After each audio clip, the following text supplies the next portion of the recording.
Good evening everyone, কেমন আছো তোমরা সবাই? আশা করি সবাই ভালো আছো আর আমিও খুব ভালো আছি। OND অফিসিয়ালে তোমাদের সবাইকে স্বাগতম জানাই। এদিকে আমার বর চাউমিন বানাবে আর আজকে আমাদের একটা প্রোগ্রাম আছে, আর এদিকে আমি চাটাও এগিয়ে দিচ্ছি। তার জন্য আমি রেডি হয়ে গেছি, দেখো রেডি হয়ে এখন বেরিয়ে যাব। আর এদিকে আমার বোনের বর দেখো কখন থেকে আয়না দেখছে, ওর আয়না দেখা মোটে হচ্ছেও না। আস্তে আস্তে সবাই রেডি হচ্ছে আর এদিকে বোনও রেডি হয়ে চলে এসে, আর সব থেকে যে বেশি লেট করে সেটা হচ্ছে আমার বোন, মানে 1 ঘন্টা ধরে রেডি হচ্ছিল। তো আমরা বেরিয়ে যাব দুজনেই, দুটো বাইক।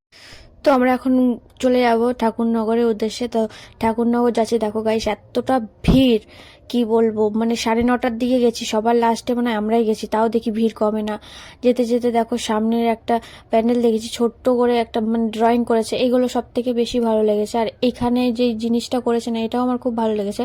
তো আমি এখানে ভিডিও করছিলাম, ফটো তুলছিলাম, আর এত ভিড় সামনে এর জন্য লেট করছিলাম। তো ফাঁকায় ফাঁকায় আমি ভিডিও ফটো করতে করতে যাচ্ছি।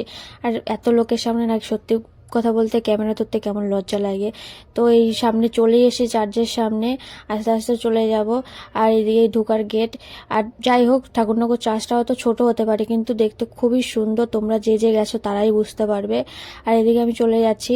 আর এখানে হচ্ছে কি, মানে জুতো রাখলে, সামনে কেউ জুতো রাখলে হয় ফেলে দিচ্ছে না চুরি হয়ে যাচ্ছে। তো আমাদের বলেছিল তোমরা সাইডে জুতো রাখো, তো আমরা সাইডে জুতো রেখেছি। আর এই পাশটা কি করেছে সঠিক বলতে পারবো না, এখানে মোমবাতি ধরিয়েছে। আর আমি জীবনে ফার্স্ট টাইম গেছি চার্চে, আমি সেটা বলতে পারবো না কি করেছে। তো ঢুকে গেলাম চার্চে। আর এখানে একটা যীশু খ্রিস্টানের ইয়ে আছে, মূর্তি আছে, সেটাও দেখো তোমরা। আর এইদিকে সাজিয়েছে, বারান্দা দিকে ভালোই সাজিয়েছে।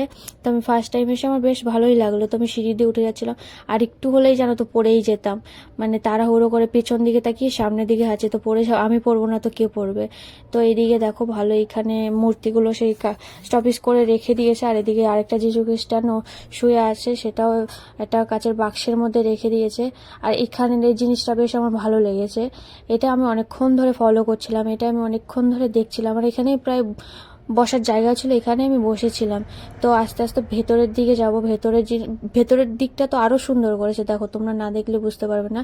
আর নিচে ভিড় হলে কি হবে, ভেতরের দিকটা অনেকটা ফাঁকা আছে।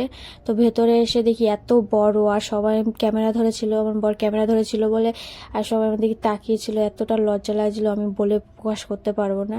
আর এদিকে মানে আমি একাই পাগলের মতন সামনে হেঁটে হেঁটে যাচ্ছি। আর এদিকে আমার বর বলছে কি একটু ঘোর একটু ঘোর, আর আমি ঘুরতে গিয়ে হেসেই দিয়েছি, মানে হেসে পাগল হয়ে যাচ্ছি, এত লজ্জা লাগছিল। আর এদিকে সবাই দেখি সেলফি তুলছিল, সবার ফটো ভালো আসে। আর যখন আমি ফটো তুলতে যাই তখন আমার ফটোটা একদম টেরা আসে, হয় মুখ বেঁকা নয় টেরা, কি জানি বলতে পারবো না।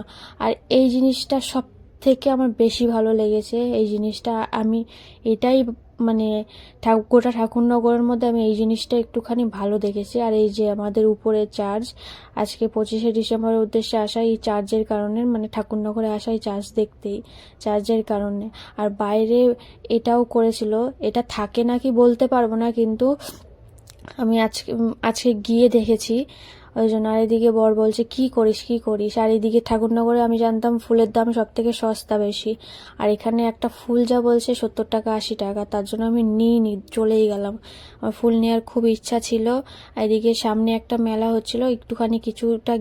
তো গাইজ আজকে ভিডিওটা এখানে শেষ করছি। আর যারা যারা পেজটিকে ফলো করেনি তারা অবশ্যই পেজটিকে ফলো করে দিও, আর লাইক কমেন্ট শেয়ার কেউ করতে যেন ভুলো না। চলে আসি নেক্সট ভিডিওতে।